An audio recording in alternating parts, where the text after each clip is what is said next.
bienvenue sur ma chaîne Amandine Bookin. J'espère que tu vas bien. Aujourd'hui, on se retrouve pour une nouvelle vidéo et je vais te parler de mes derniers coups de cœur en matière de bande dessinée et de manga. Ce sont des lectures que j'ai faites sur les 3 derniers mois. Et donc on y va sans plus tarder parce qu'il y a de la pépite. Je commence tout de suite par la première pépite. Il s'agit d'Arcana. Tome 1, le Coven du Tarot par Serena Blasco aux éditions Dracou.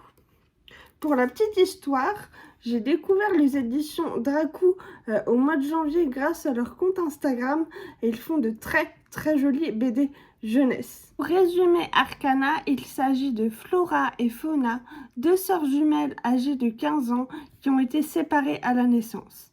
Elles vivent sur 2 îles séparées et ne se connaissent absolument pas. Elles vont être choisies pour aller étudier les arcanes majeures sur l'île d'Arcana. Là, elles vont découvrir leur parenté, mais aussi qu'une prophétie plane sur elles. Ce qui fait l'originalité d'Arcana, c'est la mise en avant de la pratique du tarot. Mais pas que, on retrouvera également de la lithothérapie et de la numérologie. Depuis quelques années maintenant, on a une petite vibe ésotérique où on voit ce genre de pratique de plus en plus répandue.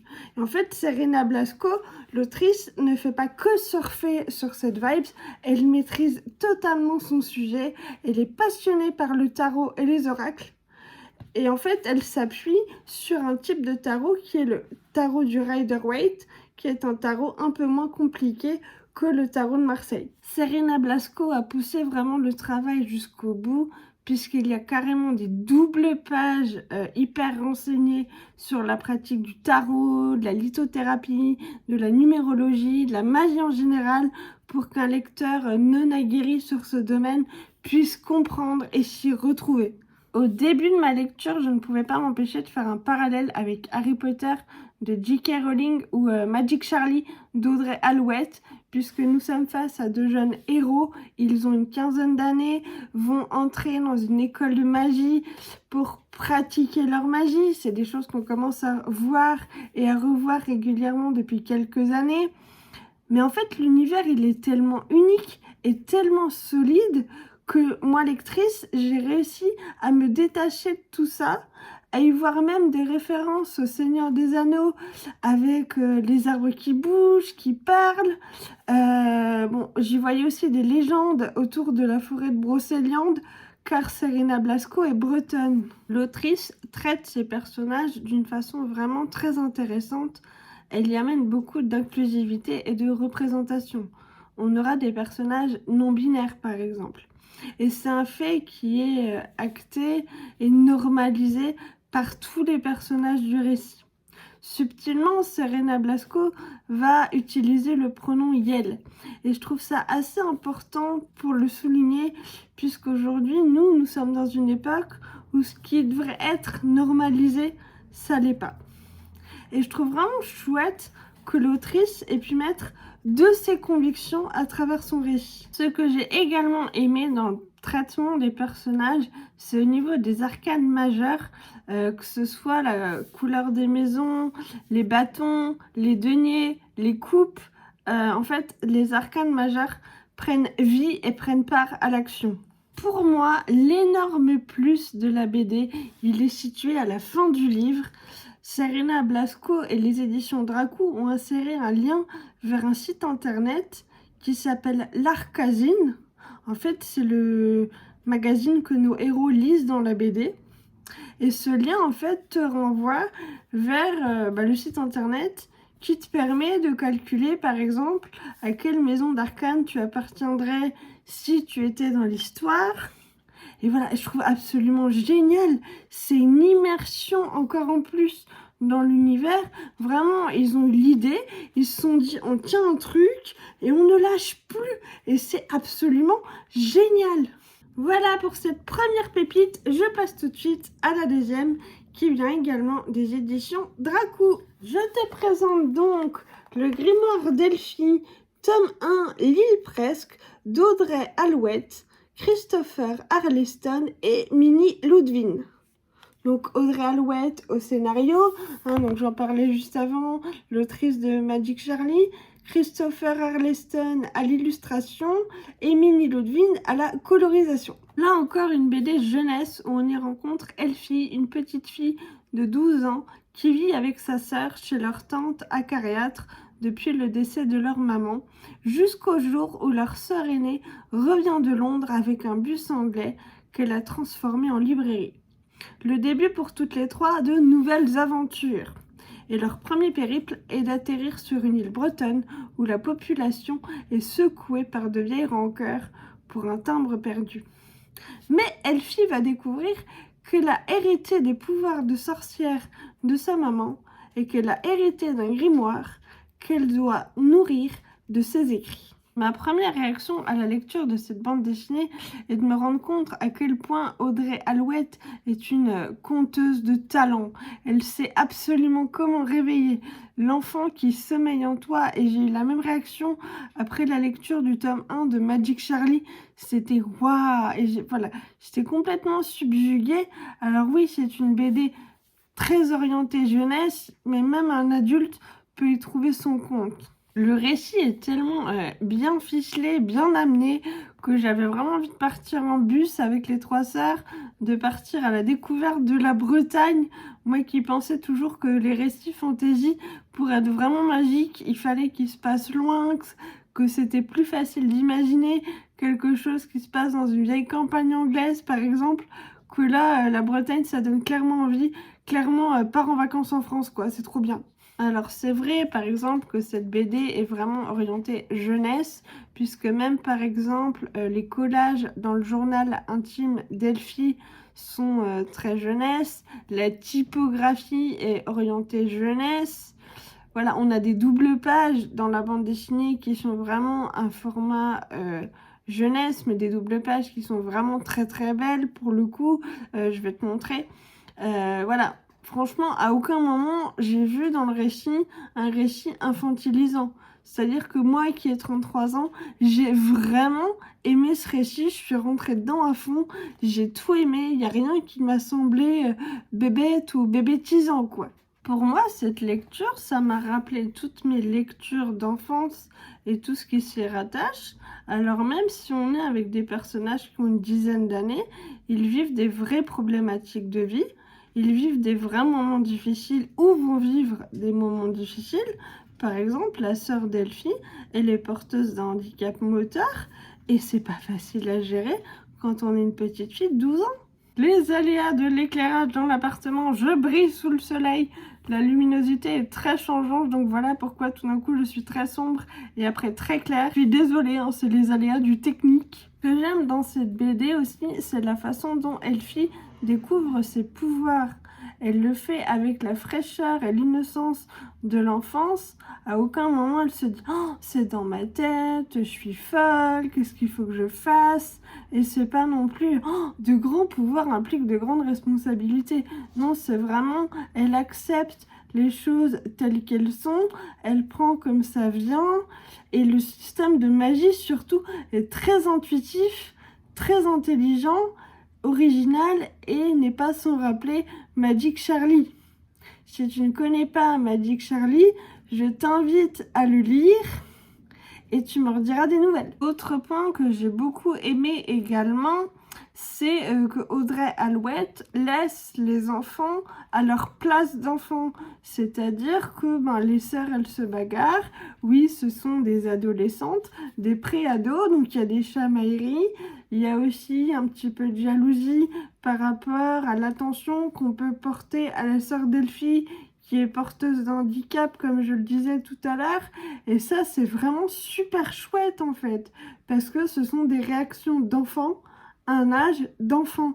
En tout cas, j'ai vraiment hâte de découvrir le tome 2 parce que j'ai vraiment aimé cet univers pour le coup original et j'ai hâte de voir ce qui va se passer pour la suite et pour les trois sœurs. Le manga dont je vais te parler maintenant est pour moi un immense coup de cœur. C'est une petite bombe, c'est une pépite, mais franchement, c'est un des plus beaux mangas que j'ai pu lire jusqu'à maintenant. Il s'agit de Magus of the Library de Mitsu Izumi. Je vais carrément te lire le résumé parce que je trouve que c'est un résumé qui est compliqué à synthétiser. Le livre, une source de savoir, une accumulation de signes chargés de sens, un précieux héritage qui relie passé et futur. C'est un mage qui me l'a dit un jour, protéger les livres, c'est tout simplement protéger le monde. Pour le jeune Chio qui passe son temps libre plongé dans les romans, les récits extraordinaires sont un refuge face à la brutalité du quotidien. Son rêve est de partir à la capitale des livres où sont rassemblées toutes les connaissances du monde.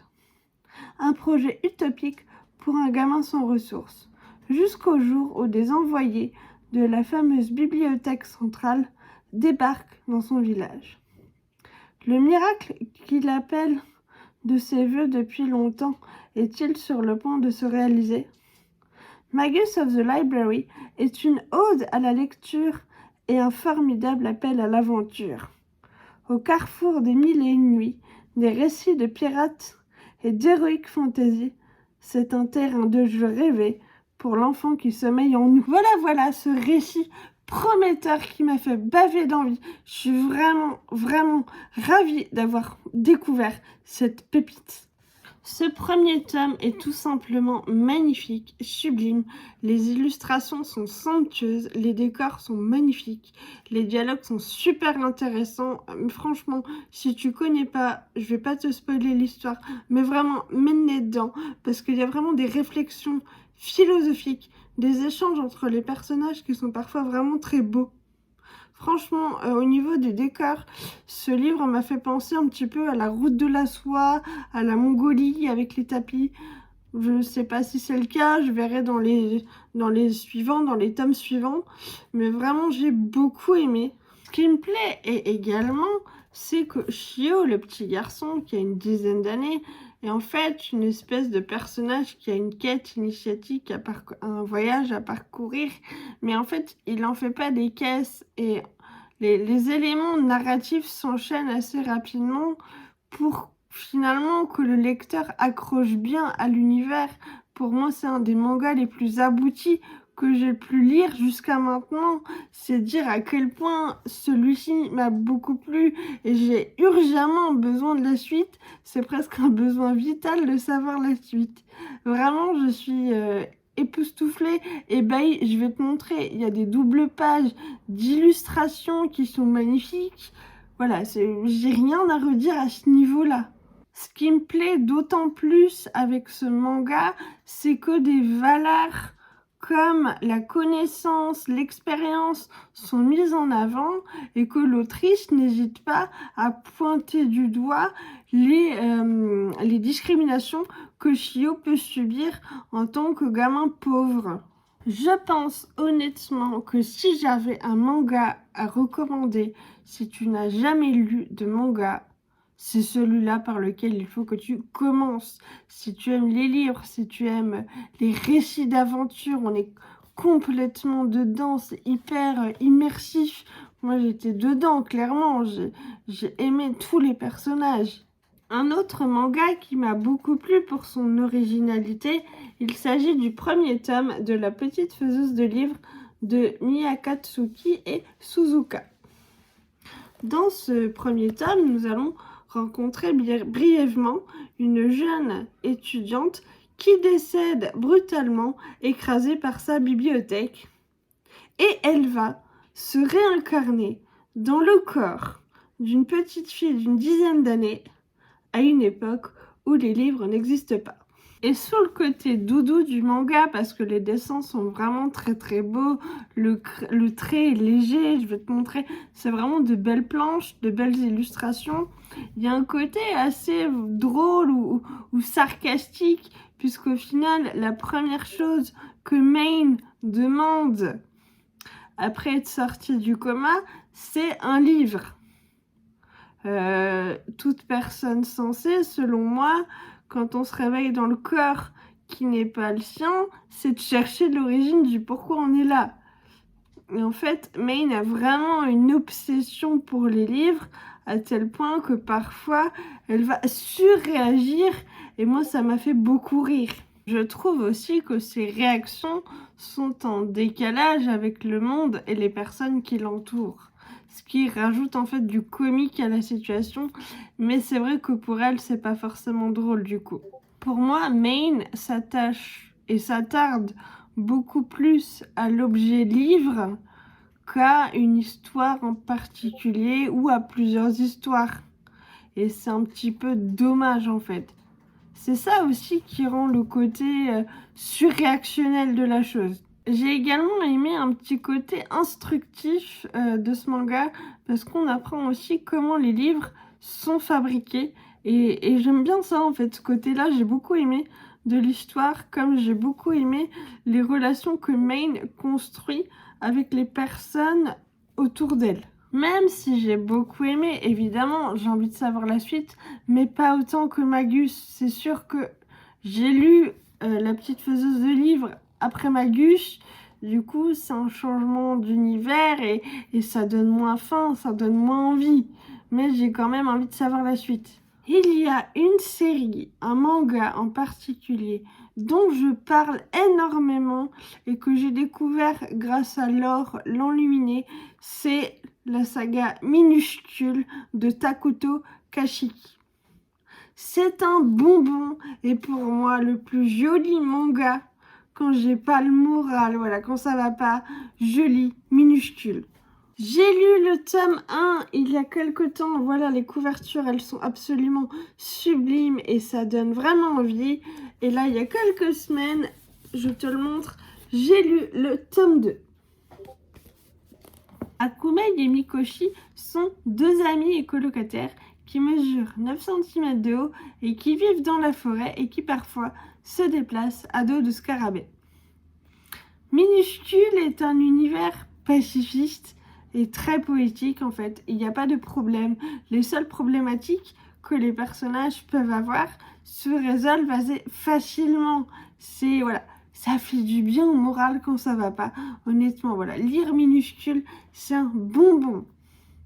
Voilà, j'aime beaucoup le contraste entre les deux personnages. Il y en a une qui va être très manuelle, travaille en extérieur, qui aime bien manger. Et du coup, l'autre est très bonne cuisinière du coup, mais aussi plus délicate, plus citadine. Elle va aimer les beaux tissus, les beaux objets, fabriquer elle-même ses propres savons par exemple. Ce que j'aime avec Minuscule, et c'est aussi ce qui fait sa particularité, c'est que chaque chapitre aborde une thématique qui lui est propre.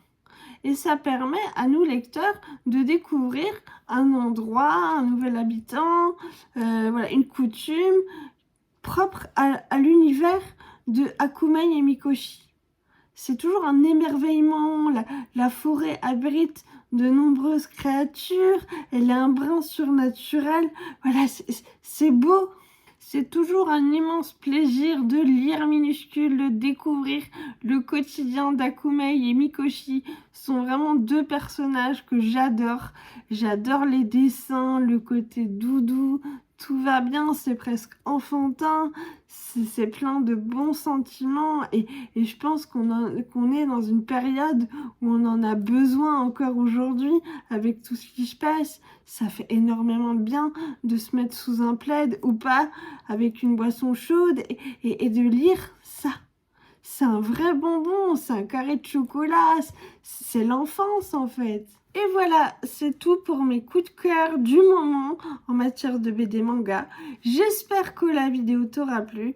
J'espère aussi t'avoir fait découvrir de nouvelles lectures. N'hésite pas à venir échanger avec moi en commentaire. Tu le sais maintenant, c'est toujours avec un grand plaisir que je réponds. N'hésite pas à partager la vidéo, à t'abonner. Prends soin de toi, je te dis à très bientôt pour une prochaine vidéo. Je te fais des gros bisous. Bye bye!